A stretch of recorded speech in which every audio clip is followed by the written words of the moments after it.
Mari sekarang kita bahas bab terakhir dari kuliah kita semester ini, yaitu senyawa organik, polimer, dan biomolekul. Ya. Senyawa organik atau senyawa karbon itu sangat banyak di alam. Ya. Kenapa? Karena karbon itu dapat membentuk ikatan dengan berbagai cara. Ya. Pada polimer polietilen misalnya, karbon bisa berikatan dengan karbon dengan panjang ikatan hingga 1000 karbon. Ya, bahkan lebih. Ya. Jadi karbon dengan karbon bisa membentuk ikatan kovalen yang kuat. Ya. Kita bandingkan dengan atom lain yang satu golongan, ya, dengan karbon, misalnya silikon. Ya, silikon itu bisa membentuk rantai itu paling banyak, ya, 8 ikatan antara silikon dengan silikon. Ya. Kita pergi ke bawahnya lagi, germanium. Ya. Kalau germanium itu bisa membentuk rantai maksimum 5, ya. 5 ikatan antara germanium dengan germanium. Ya. Di bawahnya seng hanya 2. Ya. Pb tidak bisa membentuk rantai. Ya. Jadi selain membentuk ikatan kovalen yang kuat antara karbon dengan karbon, karbon juga membentuk ikatan kovalen yang kuat dengan atom non-logam lainnya. Ya. Nah, apalagi yang membuat banyak sekali senyawa karbon di alam ini, ya. Yang lain itu adalah senyawa karbon itu bisa membentuk isomer. Ya. Jadi Anda mungkin sudah pernah mengenal isomer sebelumnya, ya. Contohnya kalau kita punya butana, ya. Butana itu CH3, CH2, CH2, CH3, ya, bisa membentuk isomer menjadi apa yang kita sebut dengan isobutan. Ya. Jadi CH3, CH, lalu ke atas mengikat CH3, lalu ini CH3. Ya. Kalau ini kita sebut dengan butana, ini namanya isobutana, ya, atau 2-metil propana. Ya. Ini memiliki titik didih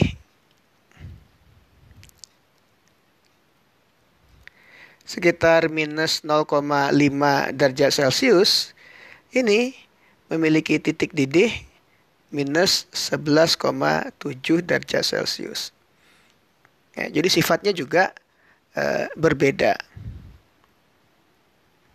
Ya. Jadi ini beberapa alasan mengapa karbon itu bisa membentuk banyak sekali senyawa. Nah, senyawa karbon itu awalnya disebut dengan senyawa organik karena dulu orang menemukan senyawa-senyawa karbon hanya pada makhluk hidup, ya. Jadi kalau Anda ingin menyebut senyawa organik atau senyawa karbon itu sama saja. Nah, senyawa karbon atau senyawa organik itu dapat kita kelompokkan berdasarkan apa yang kita sebut dengan gugus fungsi. Gugus fungsi itu pada dasarnya adalah tempat di mana senyawa ini bereaksi. ya. Dan satu senyawa karbon atau senyawa organik itu bisa memiliki lebih dari satu gugus fungsi. Dan senyawa organik itu diberi nama bergantung pada gugus fungsinya. Ya. Coba sekarang kita lihat beberapa contoh gugus fungsi ya dari senyawa organik ya. Kelompok hidrokarbon ya. Hidrokarbon itu terdiri dari alkana ya. Jadi kalau kita sebut hidrokarbon, senyawanya hanya terdiri dari atom karbon dan atom hidrogen. Ya. Mungkin ada pernah kenal di SMA, ada alkana, alkena, lalu alkuna, ya. Dan senyawa hidrokarbon aromatik.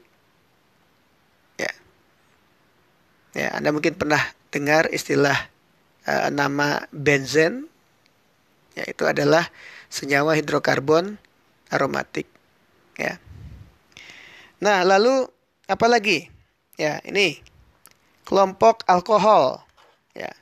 Alkohol itu memiliki gugus fungsi OH. Ya. Itu disebut dengan alkohol. Ya. R ini ya nanti kita akan pelajari itu adalah gugus alkil ya. Sebuah hidrokarbon. Ya. Lalu ada kelompok ether. Ether itu secara umum rumusnya adalah R O R aksen. Ya. Ini ether. Apalagi keton. Ya. Ini sebelum itu aldehid ya. Aldehid.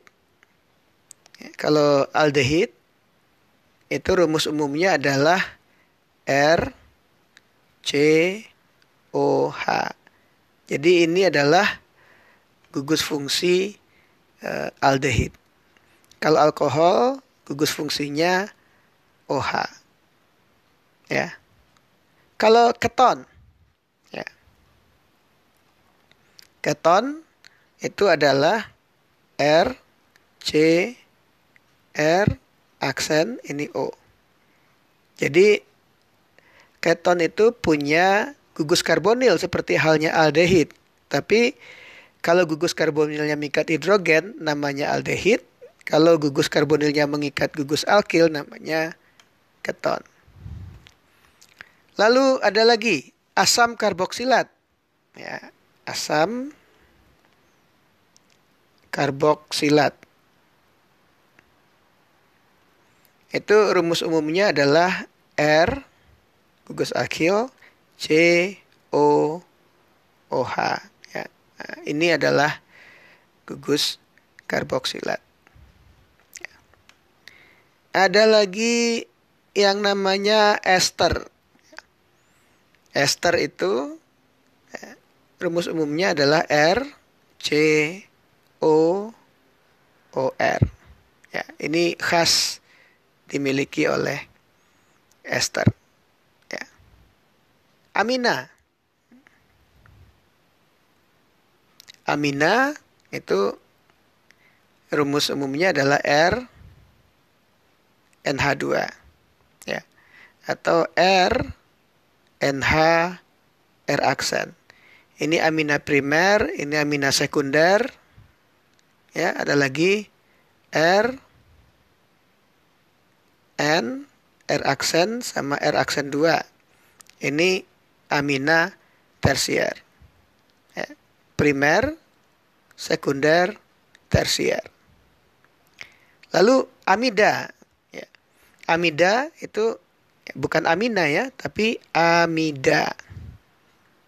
Ya, rumus umumnya adalah R C O N